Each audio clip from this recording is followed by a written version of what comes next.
Before we start, let us first briefly introduce the Southern Kongo language. Southern Kongo belongs to the Bantu language family. The Bantu languages are mainly distributed in Central and Northern Africa, as shown in orange on the left. Meanwhile, the Southern Kongo language itself is used in the country Angola, as shown in the picture on the right. The following is its language family.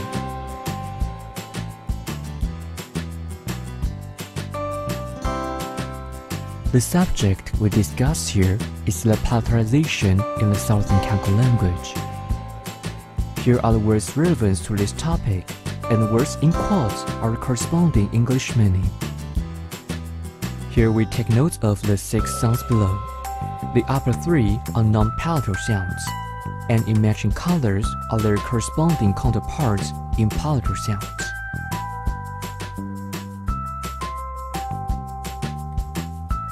Here are the questions. Question A asks you to state the distribution for each of the 3 pairs of palatal and non-palatal sounds. Take for example the pair in purple, t and ch. The sound t occurs before o, a, and u, while the sound ch occurs only before e. Question B asks you to consider, with the goal of simplicity, which phone should be the underlying phoneme for each pair of non-palatal and palatal sounds. In other words, if for the pair t and ch, the sound t is the phoneme or the default, then the sound ch is the variation which only occurs under specific environments. Question C says to state, in your own words, a phonological rule that will derive all the phonetic segments from the phonics. It should be a general rule that will apply to all 3 phonemes, and not just a separate rule for each phoneme. Afterwards, try and give a formal statement of your rule. Finally, question D asks you to determine if the following 6 words are possible words in the Southern Kongo language.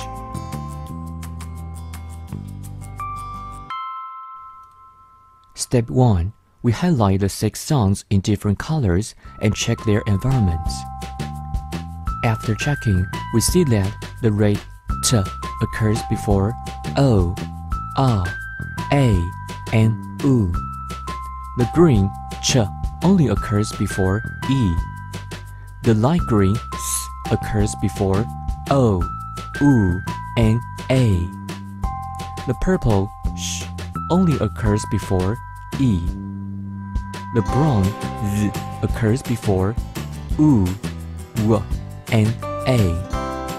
And the blue y only occurs before e.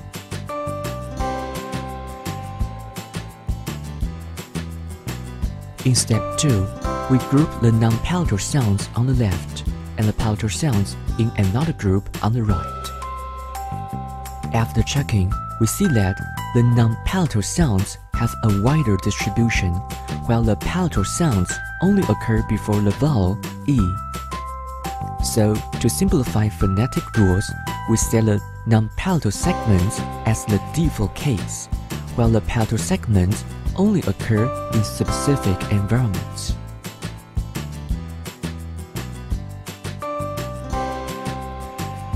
In step 3, we find a general rule that can account for all cases. First, we look at this table, which sums up our observations from step 2. We note here that t, s, z are all placed between 2 forward slashes, which indicates these 3 sounds are phonemes. Next, we determine what the 3 sounds t, s, z in column A have in common, and we find that they are all alveolar obstruent segments. After that, we observe how column B differs from column A, and we find that while the place of articulation for A is alveolar, that of B is palatal.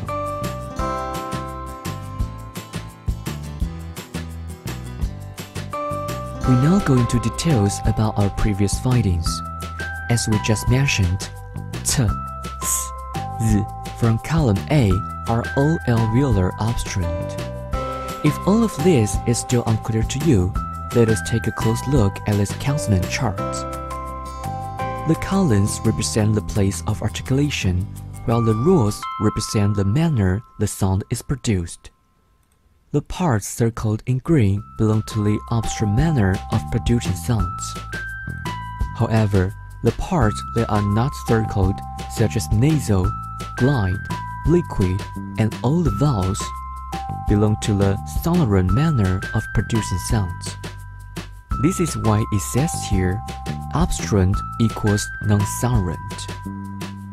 Furthermore, the place of articulation for sounds t, s, z all belong to the alveolar column, which we have circled in red.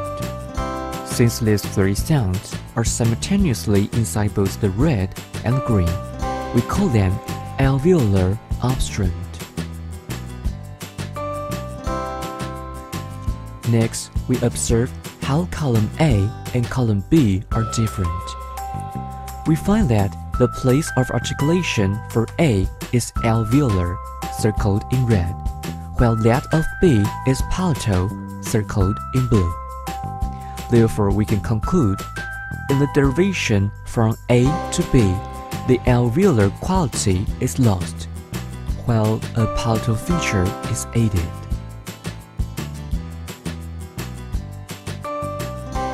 Now we compare the different environments of palatal versus alveolar. We can see that palatal obstruent segments ch, sh, y only occur before the high front vowel e, as indicated here by the little red circle, while alveolar obstruent segments can occur before the other vowels, as indicated by the big blue circle.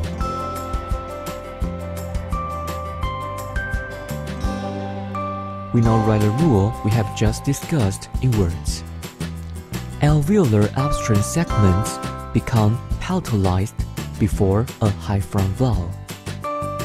If we write it in feature notation, it becomes alveolar non-sonorant segments become non-alveolar, lose alveolar quality, and palatal when it's plus high front vowel. Here we take note that the colors of the notations matches their corresponding descriptions below. Here we further discuss the phonetic features above. First, with the two features plus alveolar minus sonorant, we can exclude the other alveolar consonants, namely and that also occur in vocabularies from before, and allow us to focus on only the sounds t, s, z. Second, the two features minus alveolar plus palatal can actually be simplified as just plus palatal, because these two features are mutually exclusive. In other words, a consonant cannot be alveolar in the red box and palatal in the blue box at the same time.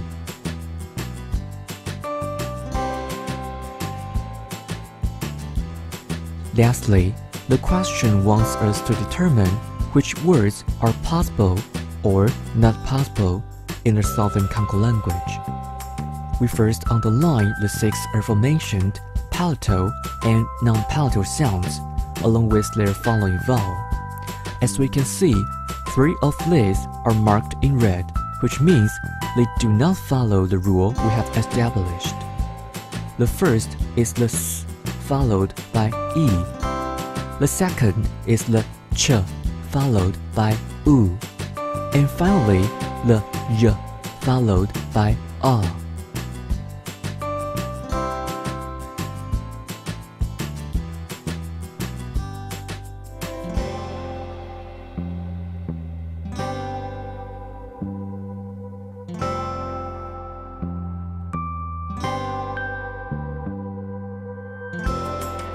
The following are answers from the publisher which can be used as a reference. This is for questions A and B. This is for questions C and D.